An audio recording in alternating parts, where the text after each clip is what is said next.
Hola, buenas tardes. Estamos en el espacio Reflexionando Juntos del día 6 de diciembre.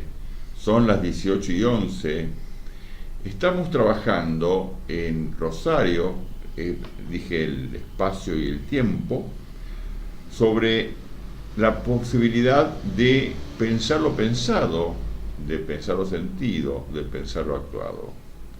Como siempre, son momentos difíciles, con muchas opciones de todo tipo. Algunos nos pueden chocar, otros nos parecen lógicos, otros nos parecen justos, otros nos parecen legal, otros nos parece que no es ético, otros toca nuestro espíritu religioso. Entonces cada uno en este momento, ante tanta propuesta, el estado de tantas ofertas que ya no sabemos, mucha gente está confundida en qué seguir o qué no seguir.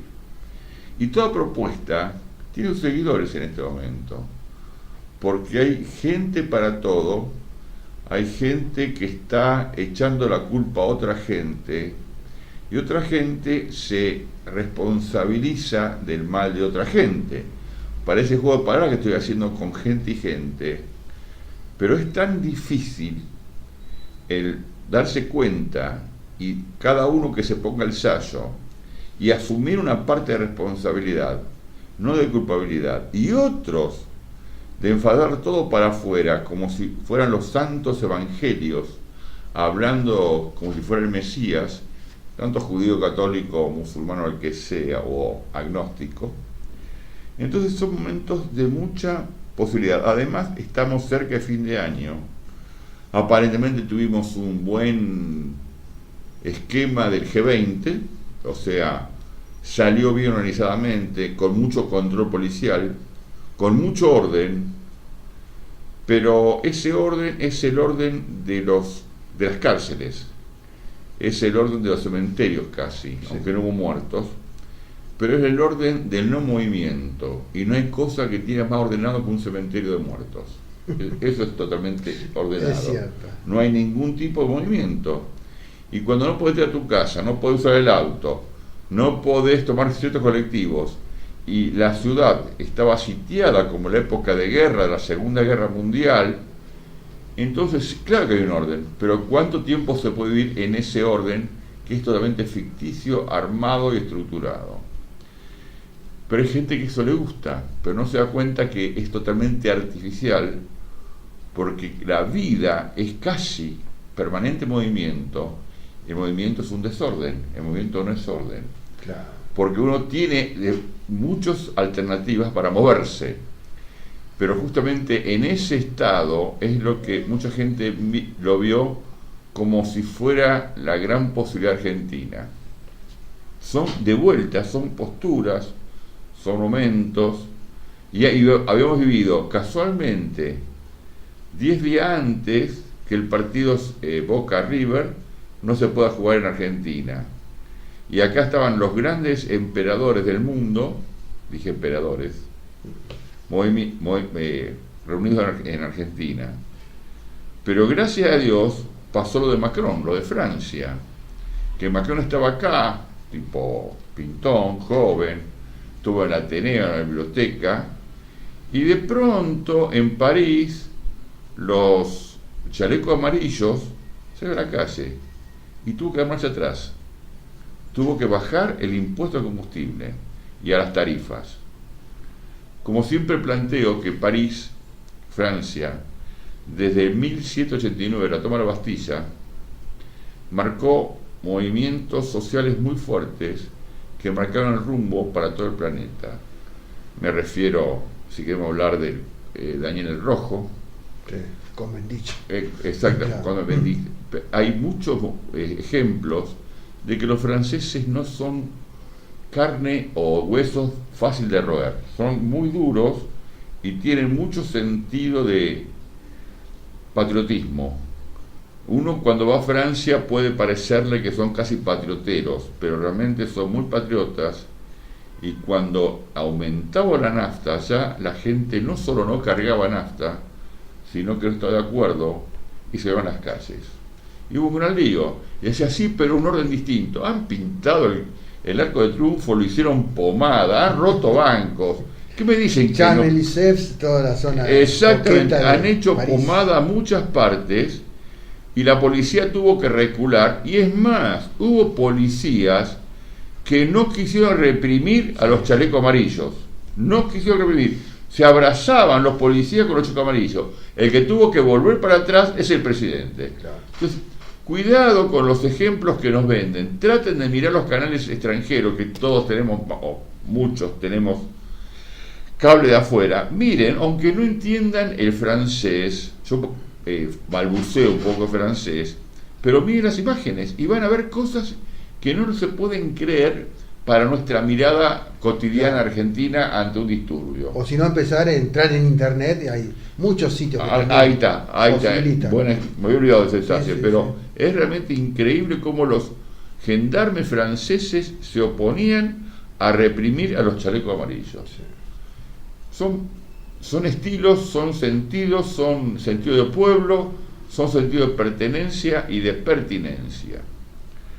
Bueno, ese es un poco respecto con respecto al tema anterior, que hablamos un poco así en general de la descripción de las contradicciones. Seguimos con la misma postura, porque estamos en contradicciones permanentes. Por eso la oferta de opciones, de propuestas, es tan amplia, es tan variada, que cada uno lo puede tomar como le parece en función a su propia ética, a su propia conveniencia y tal vez a su propio bolsillo, que es el órgano más sensible que tienen o que tenemos muchos humanos, y depende en este momento cómo están.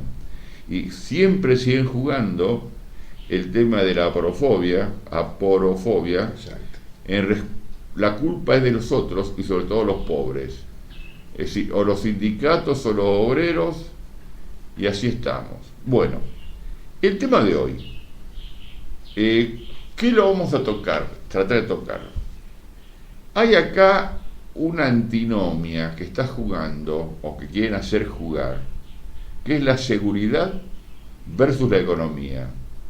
Es decir, el señor Durán Barba hace un retiro. No estoy en contra, más que estoy hablando para, después de ver Argentina, lo voy a extrapolar con el exterior, con el país, con el planeta todo. O del planeta para Argentina, un ida y vuelta, una cosa dialéctica. Es decir, como la economía no anda bien en Argentina, vaya novedad que estoy diciendo, van a plantear el miedo mayor. ¿Qué miedo mayor al bolsillo? La muerte. Que te saquen un brazo o un hijo, que te maten a alguien querido. La inseguridad. Entonces van a jugar para anteponer al mal menor. Van a decir, es preferible que económicamente no estemos bien, pero que estemos seguros. El orden del G20. Entonces, ahora vamos a hablar si es una contradicción dilemática o estratégica. Me refiero a dilemática, la dilemática es lo que no tiene salida. Exacto. Blanco o negro, no hay salida. O si es estratégicamente planteado como dilemática. Y la pregunta es, ¿se puede trascender? ¿Y cuáles son las opciones que tenemos cada uno? Va a empezar Víctor y después sigo yo.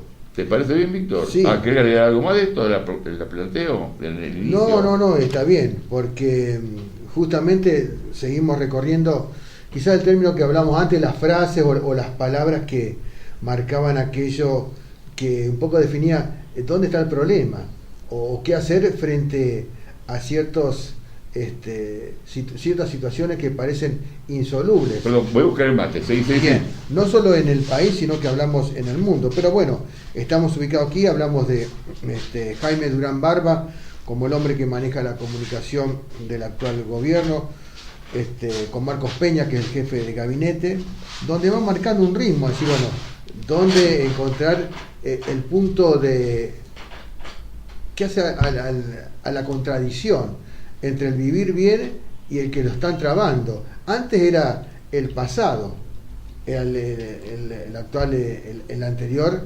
gobierno, los 12 años, otros decían los 70. A propósito de eso quiero decir algo, porque lo nombramos el otro día, este muchacho, economista, que por ahí que se parece como payaso, en los diferentes programas de televisión. Javier Milei. Bueno, Javier Milei ha dicho, y yo quiero marcarlo, la barbaridad que ha expresado, porque ningún periodista salió a la palestra cuando tienen todas las herramientas como las tengo yo. Yo dije, bueno, voy a buscar esto, siempre me olvidaba, ¿no? Él decía que tenemos que compararnos con países que son liberales. Por ejemplo, decía Singapur. Bueno, busqué Singapur. ¿Saben qué es Singapur? Yo sabía que era una ciudad. Tiene 630 kilómetros cuadrados. Es el doble de la ciudad de Rosario. El doble de la ciudad de Rosario. O sea, sería Rosario... El país entero. El país entero. Con todo el circuito aquí de la Villa Bornagalve, Funes, el Gran Rosario. El Gran Rosario, Baigorria y demás. Con 5.500.000 habitantes más o menos. Es decir, una ciudad que mantiene y que se manejó siempre con el tema finanzas, especulación. Por eso tiene un sistema de vida que se adaptan todos los 5,5 millones de habitantes. Tendrán algunos pobres, digamos así como, a vos te tiramos un poquito, es decir, un pobre de allá debe ser como una clase media alta de aquí más o menos. Los otros son ricachos hasta la miércoles. Porque se viven de la especulación. Lo único que tienen es eso. Es una especie de paraíso fiscal, es un paraíso fiscal. Ahí estuvo el amigo Nicky Caputo, recuerden, ¿no? El íntimo de Macri, Mauricio Macri, y seguramente estuvo haciendo algunos juegos ahí dentro de esas bancas offshore.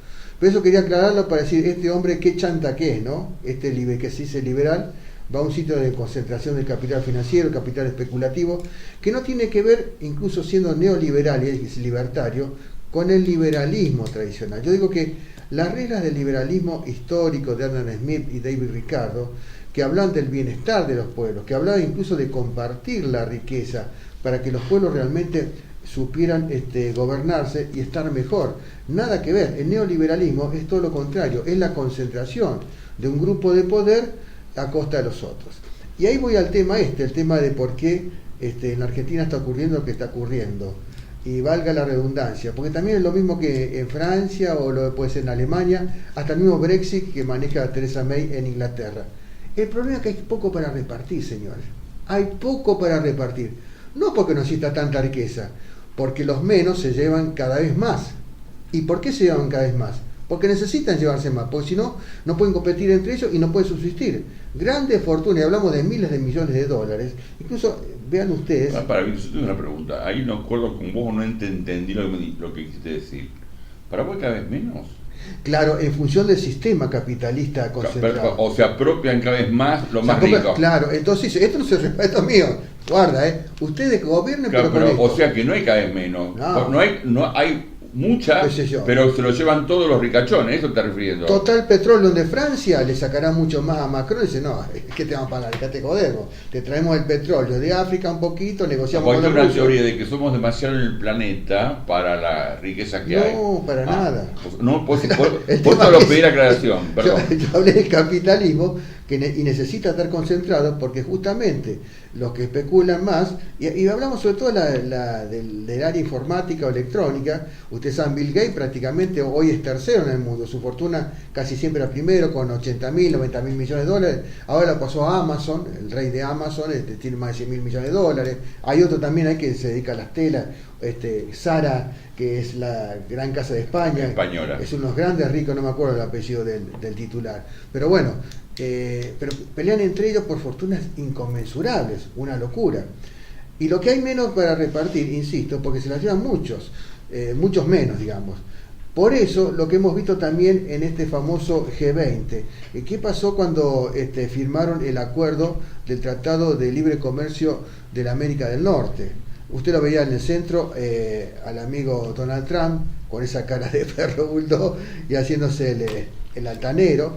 El chico Trudeau, que es hijo del otro primer ministro de Canadá, como si estuviera viendo, no sé, una película, al margen de todo, no se movía, y Peña Nieto desesperado, pasando las carpetas a ver que firmemos esto.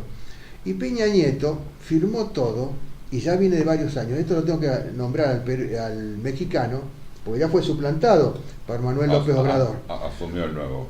Pero Peña Nieto entregó todo el petróleo, privatizó, como aquí mismo ya están haciendo, porque Vaca Muerta, señores, es de Chevron, es de la Exxon, qué sé yo, también está la Bristol Petroleum, están todos metidos, menos la Argentina. La Argentina una patadita en el traste y a otra cosa, mariposa. Y Peña Nieto liquidó todo los privados. Y ahora México escasea en petróleo. Es más, tiene que importar. La economía mexicana es la segunda de Latinoamérica después de Brasil y la tercera Argentina. Pero México, que tenía la superproducción y que exportaba, ahora tiene que importar.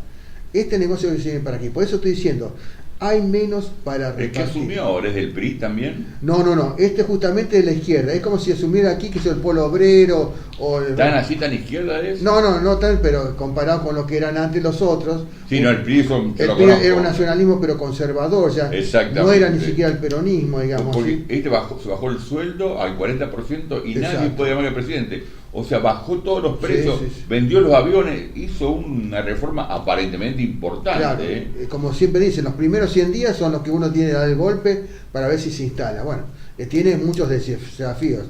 Uno espera que la cosa vaya bien, todavía está mirando con cierta duda porque, bueno, cuando justamente entramos en eso que íbamos a hablar también hoy, los nacionalismos. Los nacionalismos por ahí tienen ciertas categorías que llegan hasta un punto, pero bueno, cuando tienen que jugarse por los sectores populares, y bueno, ahí viene la defección.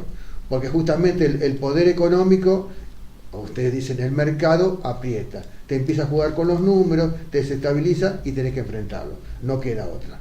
Pero yo iba a todo esto, la carencia de medios es lo que lleva a todos los otros hechos, lo que crea lo simbólico en la sociedad y crea esto de la violencia. Eso es indiscutible. Y no quiero decir como livianamente también los medios masivos dicen, y bueno, vos no podés decir porque son pobres son delincuentes, o porque vienen la vida tienen que salir a delinquir. No, pero la carencia multiplica lo que es el hecho violento, la necesidad de subsistir, estamos hablando. No hablamos de vivir bien, de estar amparado, sino el día a día y no saber qué, no poder educarse, no tener salud, no tener los elementos básicos, lleva a un resentimiento de la sociedad más postergada. Yo tengo una pregunta, Víctor, ¿vos considerás que delincuencia es culpa de la pobreza? No, que la llevan así, la llevan y hay todo un negocio, guarda, hay negocio, incluso te hablo a nivel de lo que es dos planos, las justicias y lo que son los que son la parajusticia, que serían abogados y demás y estudios, que hay todo un negocio, que les gusta tener delincuencia porque así viven mejor ellos, eso es cierto. La pregunta que vos me haces, sí. Es cierto que lleva a un enfrentamiento sin duda, y claro, se produce ¿por qué la delincuencia? Y porque la ley justamente es un pacto que está marcado en la defensa de lo que es la propiedad privada. Y la propiedad privada es del capital. Ahora, la pregunta que te no estoy defendiendo, guarda, que existe el ataque, el robo. Por eso te estoy diciendo, preguntando. Es doloroso eso. Preguntándote, pero vos fíjate, ¿por qué la gente rica? Porque hay un dicho que uno cree que los ricos no roban, no se van a poner plata. Sí, también sí. Pero a rolete roban, sí, y más mucho más sí. Con una firma que un tipo con un revólver. Y matan más. Pero ¿y por qué también son delincuentes? Claro. Entonces, ¿cuál es el juego de que los tipos de dinero siguen robando? Y el juego es, la otra vez estaba leyendo y interesante. ¿Cuál es tu lectura? Leerlo a Roland Barthes. Él le habla, y si bien habla en los años 60, 70, en la época del existencialismo y la época cuando surge el Mayo francés, y habla que la clase dominante, habla justamente del capitalismo y la burguesía no quiere que la llamen burguesa. Ya empieza por eso, por lo simbólico. Le duele, o que le llaman pequeño burgués, es más duro todavía. O que vean que está el proletariado, es más duro todavía. Porque justamente esa época ya lo enfrentaba a una cuestión estratégica de la formación de lo contrario, que es una posible revolución de la organización de los trabajadores, de los obreros, para disputarle ese poder. Ahí estaba el tema. Por eso digo que ya lo simbólico está en la raíz propia de que surge justamente la burguesía. Y sobre todo, lo ha dicho, bueno, David Rockefeller lo dijo, bien, el primer $1.000.000 lo podía hacer como quiera. Digo que lo hizo robando. Él mismo no lo dijo directamente, pero indirectamente. Pero después siguió también. Cualquier medio es lícito, dijo. Claro. Y después todos los otros, no lo vamos a marcar porque, bueno, lo dijo, pero millones. Y yo sé que fin del siglo XIX, ahí fue donde... yo quería un poco hablar de historia, pero la historia, bueno, por ahí es cruel porque te deja muchos datos afuera.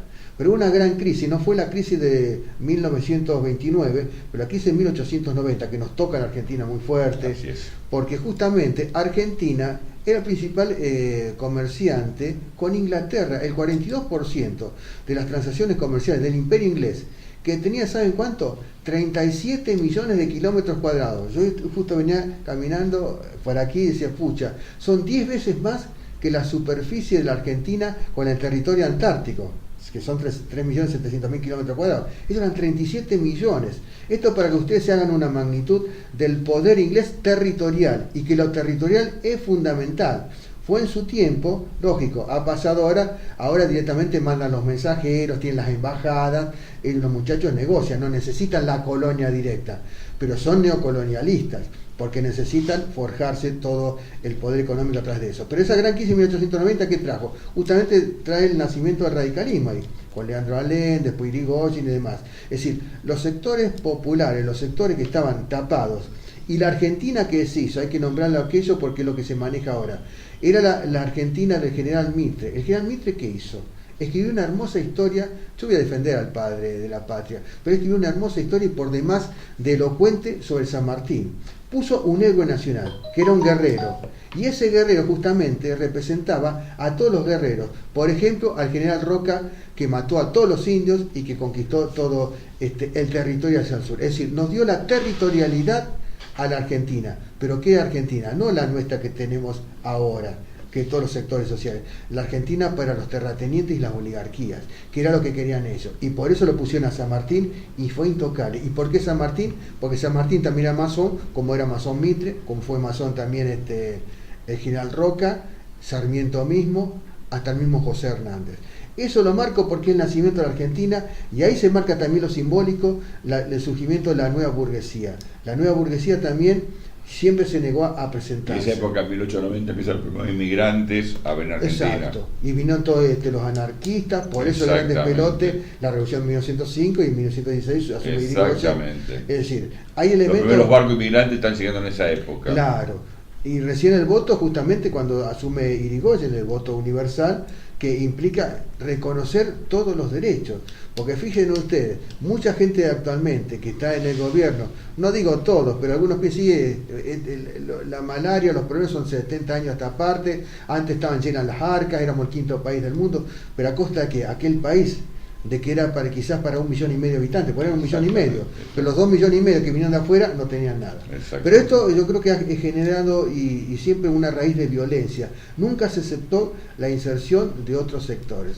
Por eso hay que decir, saltando un poco la historia, más allá de Perón, pero los que se lavaban en las fuentes de la Plaza de Mayo, los cabecitas negras, los patas sucias, como le decían, bueno, esos son quizás nuestros padres, nuestros tíos, nuestros abuelos, son parte de lo que somos todos nosotros, que somos parte del pueblo, y quizás muchos que nos escuchan y por ahí no se acuerdan de esas cosas, que es muy importante tomar en cuenta en el sentido de la igualación, que es muy importante.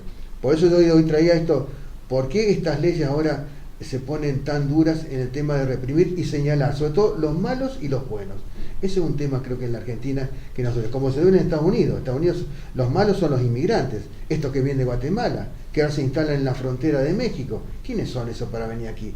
¿Quiénes son los de El Salvador? ¿Quiénes son los de Honduras? Que se arreglen sus pueblos, ¿viste? Es tremendo. O quizás los pobres refugiados que vienen de Siria, que han acantonado en el sur de Europa y están ahí todavía ya hace 2 años y pico y siguen penando. ¿Y cuántos han muerto? ¿Cuántos del Magreb de África del Norte? Todo esto muestra que todo el mundo está en esta confusión y se están creando esas ideologías, yo insisto, de los nacionalismos. Y yo decía, bueno, el socialismo queda al lado. No negando que está el nacionalsocialismo empujando, que hay muchos movimientos de derecha. Lo hemos visto el triunfo en España, en Andalucía, la ultraderecha ganó, y está avanzando nuevamente para el Partido Popular de Aznar, del tradicional Aznar. Ya ni hablo de Rajoy, hablo de Aznar, que era instalarse vuelta a España. En Alemania lo que está pasando Angela Merkel, que le ganó justamente los nazifascistas. En Holanda ganaron la otra vez. Brasil, en Italia Brasil, Brasil Bolsonaro. Aquí que estábamos hablando antes lo tenemos Olmedo. Y yo decía, bueno, pero espere un poco más inteligente, pero guarda, cuidado con... Tiene más pudor, yo no soy muy inteligente, tiene más pudor, claro, me parece. Y puede parecer otro cualquiera, pues te inventamos, porque los candidatos, lamentablemente, la gran influencia, tengan en cuenta los medios masivos de comunicación, los van perfilando y van manipulando a la gente, pues la gente está tan choqueada por la realidad que por ahí se traga como cuentitos. le hacen el relato y el relato después se transforma en una realidad que es muy peligrosa. Y ya estamos prácticamente a meses nomás de votar. Tengamos muy en cuenta que yo sé que no es la salida definitiva, pero son ciertas salidas que pueden atemperar las cosas, una elección. Sé que las cosas son muy profundas, van a ser muy dolorosas, tú hablas del tema económico de aquí a marzo, muy difícil, y el año que viene marcan que no va a ser la gran salida. Pero bueno, pongamos las cosas ahí y tratemos de unirnos y ayudarnos y solidarizarnos. Y no pensar esto que con las armas, o matando, o que van a sacar, sí, van a matar a algún delincuente, pero también van a matar quizá un hijo de cualquiera, y van a matarse entre ellos, y van a matar también hasta hombres de la seguridad, que también y quizás inocentemente ellos, porque algunos inocentemente es un laburo, y van a caer en esta locura, ¿no? Todos contra todos. ¿Terminaste? Sí, sí, sí. Vos fíjate, y siguiendo un poco tu razonamiento para enganchar lo que quiero plantear, hoy estaba viendo en televisión noticiero que hay un actor, un tipo que se llama Ivo Kusarida. Sí, sí. Se agarró a trompada con un ex comisario, sí, a ver quién era más macho, porque esa fue la pelea de cómo manejar a los delincuentes. Pero el tipo, los dos van con una seguridad y pensando en la patria, los dos, sí, sí, creyendo que los dos tenían razón, hizo una trompada para resolver a ver qué tenía razón. Yo digo, pero qué loco que estamos. Y ninguno falseaba para ellos el planteo. Pero lo que a mí más me sorprende o lo que más me preocupa es como los inteligentes del planeta, los inteligentes, y yo a Durán Barba, sí, sí, sí, le tengo un gran respeto, le tengo un desprecio, pero respeto porque sé que es un tipo muy capaz. Está armando esta famosa antinomia que plantea antes, seguridad, economía. Claro. Entonces me dije, o digo, ¿qué pasó para cómo se derechiza, como siempre estoy planteando, cómo se derechiza la sociedad? Pasó en Francia, pasó en Brasil, en Estados Unidos, en Italia, en Israel, y ahora se plantea acá. Hay que tener mucho cuidado con esto, porque es cierto que la policía tiene que estar para custodiarnos, pero darle ese poder a la policía, a la fuerza de seguridad, nosotros en el proceso, tanto de Onganía como en Videla, lo pasamos muy mal, porque además después son mano de obra desocupada. Y yo me acuerdo siempre, o planteo siempre, que los bomberos sirven para apagar incendios, pero cuando no hay incendios, para ser necesarios, incendian para poder apagarlos. Entonces, cuidado con esto, tengamos en cuenta. Además van a buscar a los delincuentes que son traumáticos. En la pirámide de la violencia, hay una violencia que a medida que va bajando, que va llegando, van con un cuchillo, un tramontina o un revólver y sacuden. Es violento, es muy violento y muy traumático. Pero matan de a uno o de dos. O sea, cuando roban matan de a uno. Pero los grandes bancarios, los grandes político-economistas, que arman estratégicamente negocios como fue el tema del dólar y la evaluación que armaron, y ganaron fortunas, empobrecieron a los 40 millones de argentinos, salvo los 500 o los 1000 que estaban en el negocio. Entonces, eso no provocan aparentemente traumas a nivel físico, pero son psicológicamente y estratégicamente matan a mucha gente. Y a eso la policía no lo va a ir a buscar con armas. Es más, arman las leyes para hacer sus negocios dentro de una legalidad. Exacto. Son muy inteligentes. Es muy difícil combatirlos. Se van a buscar siempre en esta nacionalsocialismo, que es lo que se está buscando, como fue en Italia, como fue en la Alemania nazi, los culpables, o los judíos, o los que empezaron con los gitanos primero, o a los gitanos, a los homosexuales, a los judíos, e inclusive este movimiento de las mujeres, empoderando a las mujeres, los pañuelos verdes, los pañuelos celestes, las mujeres versus los hombres. Somos todos funcionales a ese criterio dilemático de la no salida. Esto o esto. No podemos encontrar en nosotros. Siempre somos nosotros y los otros. No hay un nosotros. Y creo que es el mayor drama de lo que estoy viendo en todos lados y siempre se plantea en cada hecho de nuestra manera. No podemos entender que de una contradicción, digamos, tipo hegeliana, no puede encontrar la síntesis, cuando lo que avisoro y lo que mucha gente avisora a esta estrategia de armar es un final no feliz. No va a ser un cuento feliz, puede ser muy dramático, porque en este sentido, cuando se acaben los primeros culpables, como fueron los judíos en Alemania, o los gitanos en Alemania, después quedaron otros culpables, que fueron los judíos, y después otros culpables, que son los mogólicos, y después otros culpables, que son... Como decía Bertolt Brecht, y ahora vienen por ti. No es de Brecht, es de un pastor luterano. Ah, bueno, sí. Digo, porque todo el mundo se lo da a Brecht, sí, te digo para anécdota, es de un pastor luterano. Bien al caso. Pero entonces es muy difícil no tomar en cuenta mientras cada uno tenga su pequeña cuota de claro, comida. Exacto. En vez de pensar que cuando uno tiene su pequeña cuota de comida y hay gente con hambre, claro, nuestra parte de comida o de guita no va a alcanzar para muy poco. Se ve en todos los aspectos que estamos viviendo, en todos los aspectos. Y a mí realmente me preocupa, me ocupa, y trato de hacer siempre planteo lo mismo, cuando me dicen que soy un utópico, por plantear esto. Entonces planteo que prefiero ser utópico, decir el horizonte que se corre que nunca vas a llegar, a ser distópico, 1882 o El Mundo Feliz o lo que claro, sea, en la cual no hay salida y el mundo es un caos total con el gran incendio.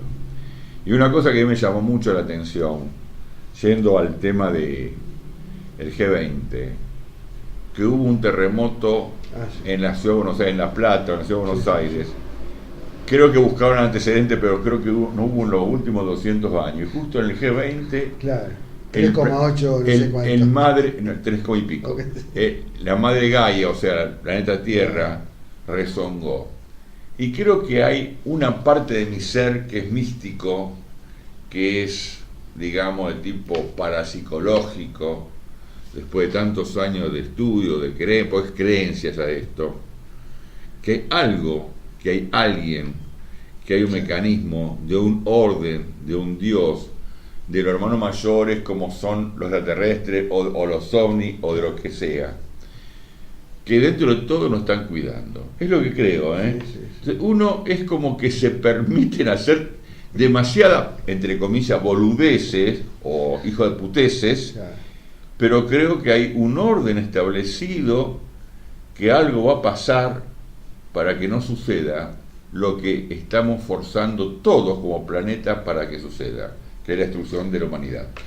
Dos datitos. Uno, en televisión también, un poco para educarlo, bueno, dos serían, ¿no? A la muchachada, ¿no? Porque siempre hablan esto de los... hablan de la historia y no lo ponen, porque no se educan, no se forjan, y sobre todo cuando uno ve a América TV da vergüenza a veces, ¿no?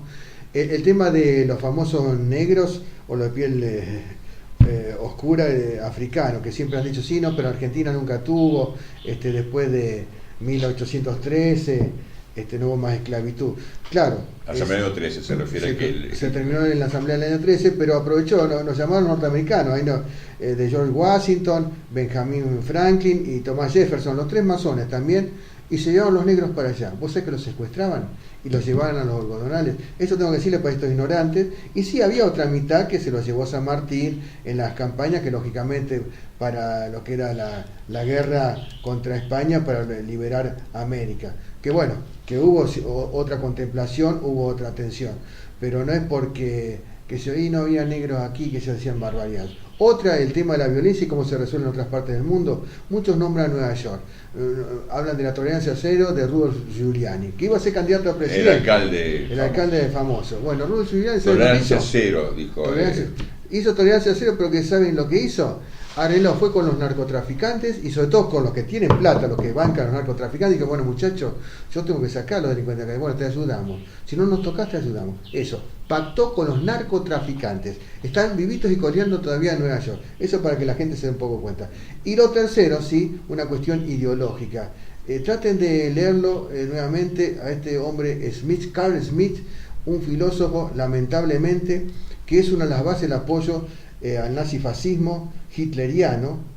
Carl Smith es alemán justamente, porque él habla de la política continuada en la guerra y destruir al opositor. Habla de destruir al opositor.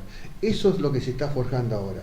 El enfrentamiento que hay, incluso económico, entre la actual administración norteamericana y los chinos tiene mucho de eso. Lo tuvo con los coreanos del norte, que los coreanos del norte tan vivos fueron que tiró una bombita en el paralelo 38, hicieron volar algunas casamatas y le hicieron creer que habían destruido todo el arsenal atómico. Mentira, está todo intacto.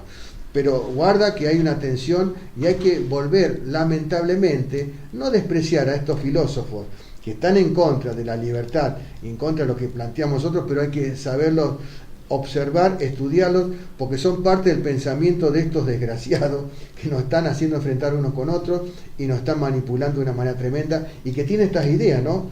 Estos Bolsonaro, que quizás no lo han leído, pero lo han aprendido prácticamente, de otra manera, desde la vida, pero a veces con las ideas forjadas en una teoría científica, es interesante analizarlo para ver cómo desactivar todo esto, que es una verdadera bomba de tiempo de estos tiempos. Y lo último que puedo decir es que esto no es casual. Estoy de acuerdo con vos con lo sobrenatural y que algunos dicen que Benjamín Solari Parravicini había anticipado todo esto. Pero quiero decirles que también esto es el nuevo orden mundial. Están armando, están probando a toda la sociedad mundial de qué manera reprimirla, atemorizarla e ir a un solo gobierno mundial. Guarda que esto está pequeña, uno dice, che, no, pero dejaste de hablar al cohete dentro de 10, 20, 30, 40 años, qué sé yo, qué pase.